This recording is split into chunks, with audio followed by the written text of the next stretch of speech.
Imagine opening a dusty old book, only to find pages filled with nightmarish visions, terrifying creatures, apocalyptic events, and cryptic prophecies. Welcome to Revelation chapter 9, where the line between fear and fascination blurs. Have you ever wondered why this chapter is hailed as the scariest in the Bible? Well, within its verses lie profound truths about human existence and divine judgment that resonate just as strongly in our lives today. But don't let fear consume you. By the end of this video, you'll see how these ancient narratives can offer hope and understanding for our modern world. So join us on this journey, and as you do, remember to subscribe. We'd love to hear your thoughts in the comments about where you're from and any miracles Jesus has performed in your life. May Jesus bless you and fill your heart with peace as we explore together John's vision and the context of Revelation. As we dive into the enigmatic world of the book of Revelation, penned by the Apostle John, we find ourselves amidst a tapestry of vivid imagery and profound symbolism, woven together under extraordinary circumstances. Let's first consider the environment in which this text was born. John, one of Jesus' closest disciples, was exiled on the island of Patmos. During this period, around the late 1st century, the early Christians were enduring immense persecution under the Roman Emperor Domitian. This was a time when Christianity was still nascent and often misunderstood or outrightly opposed by the Roman Empire, which found the monotheistic worship of Jesus threatening to their pantheon of gods and the divine status of the emperor himself. Emperor Domitian's reign was notorious for the suppression of dissidents and the brutal crackdown on those who refused to hail his divinity. In this climate of fear and under siege, the Christians clung to their faith, looking for hope and reassurance. It is within this context of trials and tribulations that the book of Revelation emerges as both a warning and a comfort, offering a glimpse into divine justice and the ultimate triumph of good over evil. Revelation is unique in its transmission process. It is a divine message that flows down from God to Jesus, who then sends it through an angel to John. This hierarchy of transmission underscores the heavenly importance of its contents. John is portrayed not just as a passive recipient, but as a chosen vessel, whose eyes are open to apocalyptic visions meant to convey truths for the present and a promise for the future. This process emphasizes that the revelations are not of human origin, but are steeped in divine decree. The overarching theme of Revelation is the triumphant return of Christ to earth, a theme that resonates throughout the New Testament, prophesied an overwhelming 318 times in the Bible. This persistent prophecy signals its pivotal importance to Christian eschatology. The early Christians found solace in this promised return, a beacon of hope amidst persecution, assuring them that their sufferings were neither forgotten nor in vain. The realm of Revelation is rich with symbols and images that demand introspection and interpretation. These symbols serve to convey deeper spiritual realities and truths. The dragon, one of the most standout symbols in Revelation, is identified with Satan. This ancient serpent represents the epitome of evil and deceit, a reminder of the eternal struggle between good and evil. Through this symbol, Revelation portrays the ongoing cosmic battle, reassuring believers of Satan's ultimate defeat. Another powerful image is the Great White Throne, representing the seat of God's judgment. This imagery draws believers to reflect on divine justice and the fate awaiting both the righteous and the wicked. The idea of judgment serves as both a warning and a motivation for the faithful, urging them to persevere in their faithfulness and righteousness amidst worldly conflicts. Essential to understanding Revelation is how these portrayals of divine intervention speak to the trials faced by the early church, while also providing a template for understanding human history's unfolding under divine providence. The vivid and often daunting imagery is not meant to instill fear, but to embolden the faithful, reminding them that God's judgments are righteous and that a greater glory awaits those who endure in faith. John's vivid recounting through the lens of apocalyptic literature serves as an energizing force for believers. It reminds them of the spiritual battle inherent in life and of a God who is intimately aware of their struggles. While the ET symbols are often dramatic and intense, these portrayals are crafted to resonate with the hardships and hopes of the audience, using stark imagery to communicate urgency and importance. As these daunting yet hopeful revelations are unpacked, believers today are reminded that their journey, while challenging, is not traversed in isolation. The trials they face echo the early Christian struggles, reinforcing that their perseverance is likewise seen and cherished in the divine narrative. Revelation's enduring message encourages faithfulness in adversity, asserting that divine intervention is not distant but deeply integrated within the human experience, promising eventual redemption and restoration for all who remain steadfast in their faith. As we delve into the profound symbolism of the seven trumpets in the Book of Revelation, it's crucial to approach these unfolding events with an understanding that merges wonder with solemnity. The first four trumpets unfold like a dramatic sequence of cosmic alignments and earthly upheavals, drawing deeply from the traditions of doom and deliverance intertwined throughout biblical history.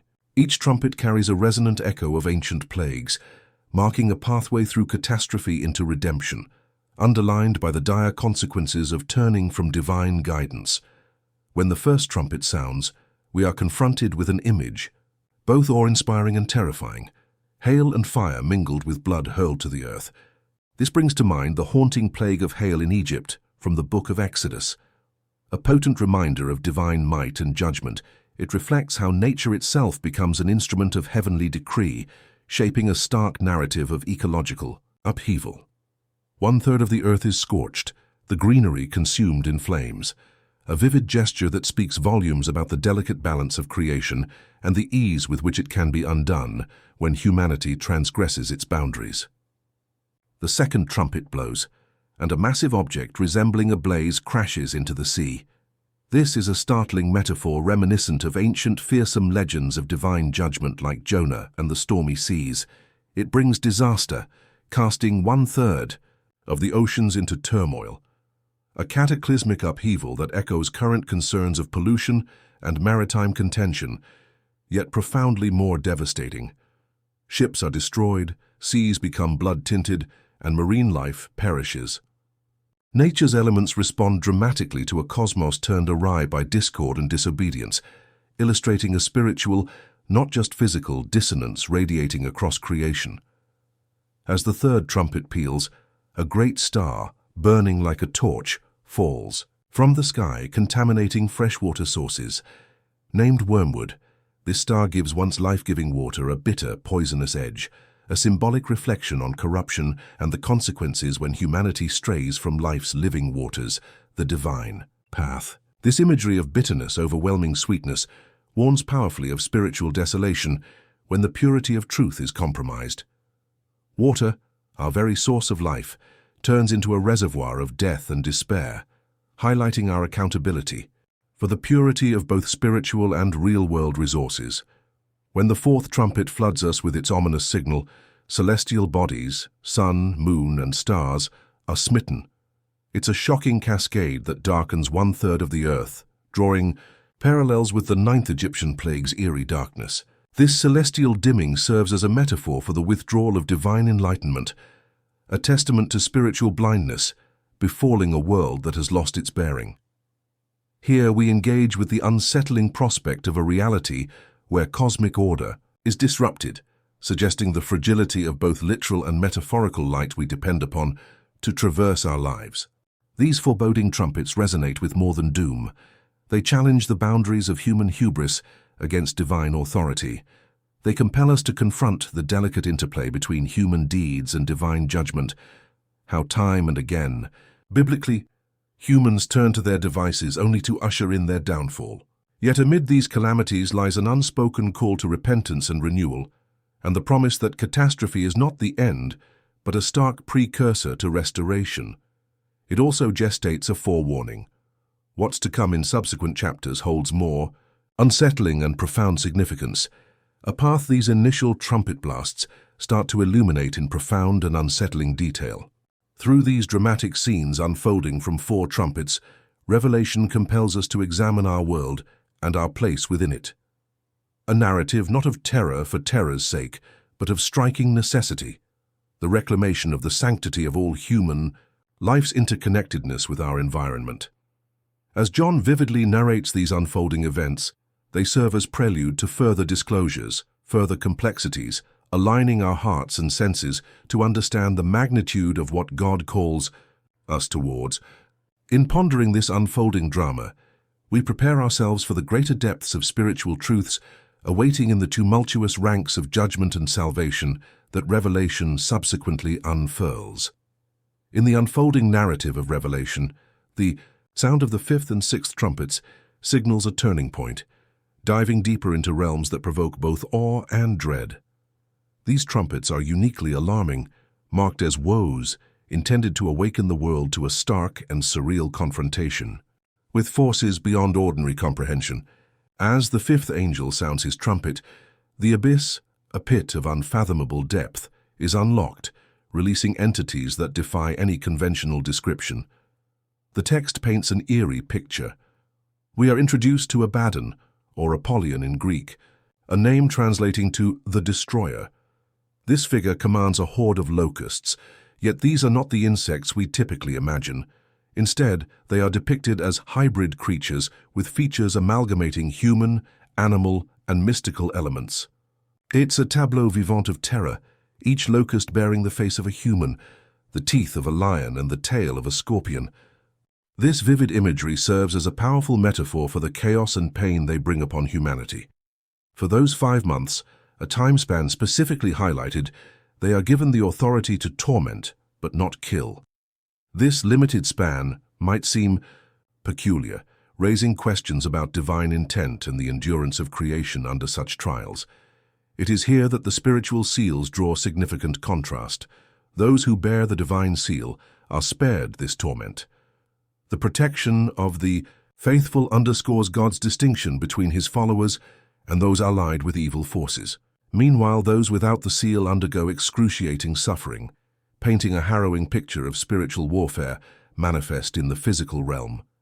Moving beyond the fifth trumpet, the sixth trumpet heralds another degree of devastation. A voice emanates from the golden altar, a holy place now intertwined with orchestration of apocalyptic events. This voice commands the release of 4 angels bound at the Euphrates, a river historically symbolizing a barrier to Israel, a line that if crossed meant formidable adversaries. The loosing of these angels signifies the unleashing of judgments long withheld. They command a cavalry of 200 million described with chilling detail. These horsemen, described with heads of lions spewing fire, smoke, and brimstone, are enmeshed in imagery too spectacular to be anything but supernatural. What does this imagery signify for us today? Some interpret these visions as representations of advanced warfare, mechanized combat reaching destructive heights beyond human imagination.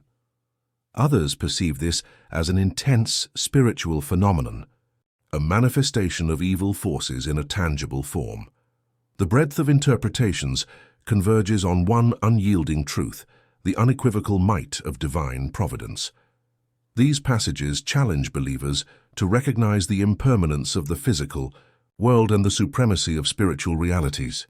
The mark of the beast, a contrast to the divine seal, becomes more than just a physical sign. It embodies allegiance to opposing forces. Here lies a stark spiritual dichotomy, a choice between following divine law and succumbing to malevolent enticements. In this apocalyptic vision, choosing the seal of God is not an abstract concept, but a call to take sides in a cosmic battle, one that rages within the heart and mind of every individual. Embedded within these stunning and troubling visions is a call for vigilance and faithfulness. Humanity stands warned, yet poised between the perils of ignoring these cosmic alerts and the promise of divine rescue and redemption. In understanding these chapters, we find profound implications for our present spiritual journey. They invite us to adopt a posture of readiness and resilience, set apart by a divine seal that promises protection through trials. The demonic forces in Revelation 9 offer a powerful narrative on the consequences of spiritual neglect and the urgency of repentance.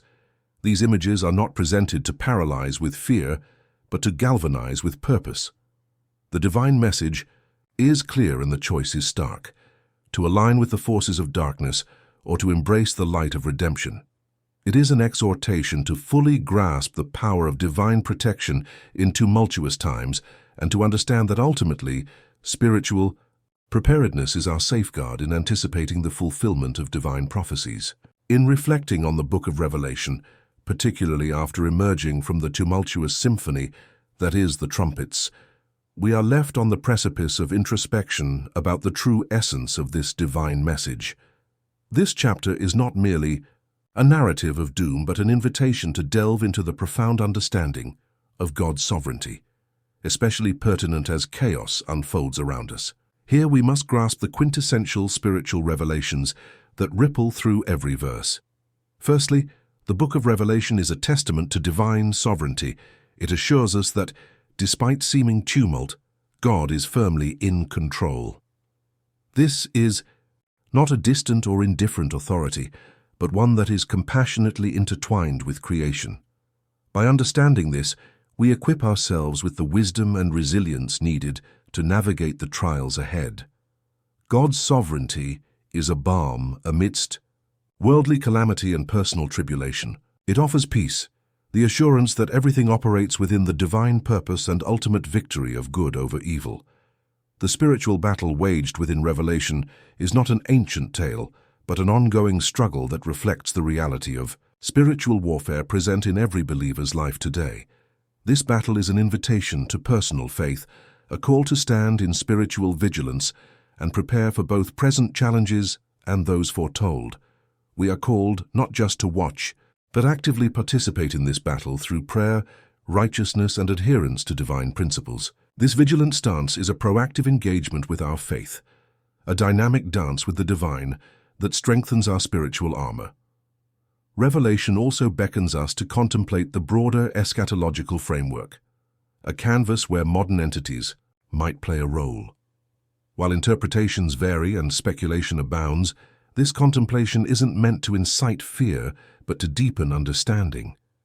It's a reminder of the interconnectedness of humanity and the global narrative in which we are immersed. Whether these roles manifest as geopolitical powers, cultural influences, or technological advancements, they are but players in the grand orchestration of divine intent.